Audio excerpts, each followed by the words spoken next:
Alors moi en fait j'ai fait 3 métiers, je suis confiturier, siropier et liquoriste. Alors, siropier, donc c'est les Pour faire les sirops. Oui. Liquoriste en fait c'est le travail des alcools en général. D'accord. Voilà. Et j'aime beaucoup en fait la confiture et notamment les gelées avec le monde de gélification, c'est quelque chose qui me plaît beaucoup.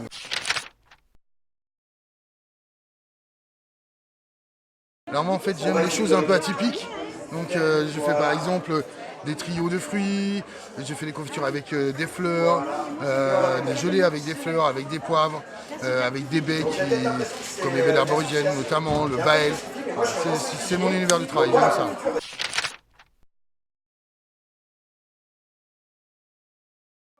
Alors parce qu'on est sur une, comment dirais-je, sur une vraie fête de confiturier. Il y a un esprit de convivialité, c'est très familial, l'organisation est très bien, le village est merveilleux. Tout est réuni en fait pour avoir un magnifique événement et c'est ce qui m'attire et c'est pour ça que je reviens.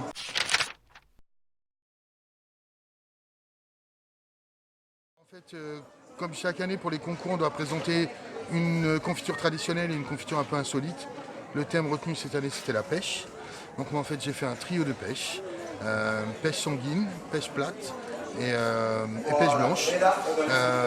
La pêche sanguine en fait qui est plutôt acide, tannique, vient se compenser avec la pêche plate qui est plus sucrée. Donc ça apporte naturellement le sucre nécessaire à la pêche sanguine. Et la pêche blanche qui est taillée finement en julienne, ce qui permet d'avoir du croquant et de la fraîcheur.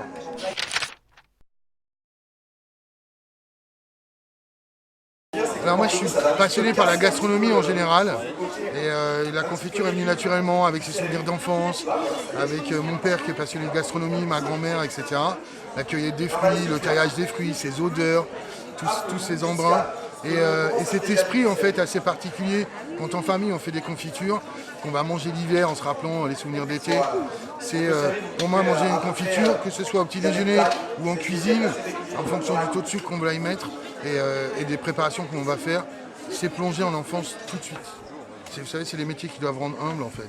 On a besoin d'un super producteur qui vous raconte l'histoire de ses fruits, de goûter ses fruits. Parce que si on n'a pas de bons fruits, on n'a pas de bonne confiture. Et tous les jours, en fait, ce qui est vrai aujourd'hui, demain ne l'est plus. Donc il faut toujours se remettre en question, il faut travailler tous les jours et toujours créer de nouvelles choses. Le premier prix, la Confituria d'Or, est attribué à la maison Michelet.